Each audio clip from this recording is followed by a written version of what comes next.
প্রিয় কুমুদিনী, বৃষ্টি দিনে তোমার নাকফুল কবিতা লেখা আরম্ভ করলেই আমার নামের ঢেউ যে তোমার মনোযোগ ভেঙে দিয়ে যায় তা আমার অজানা নয়।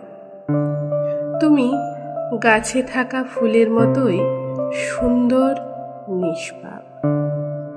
বেড়ালের মতো নিঃশব্দে আসা কোনো অসুখ যদি তোমায় খুব বিব্রত করে, তবে একটিবার ছাতে যেও।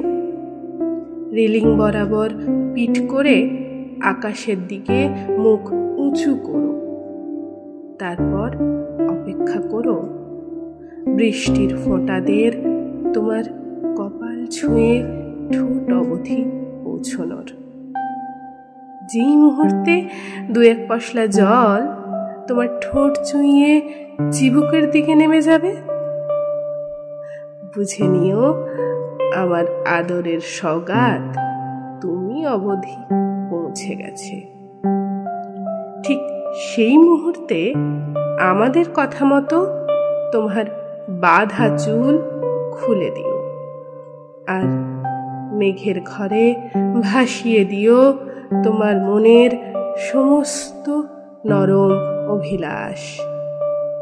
ইতি তোমার শঙ্খ।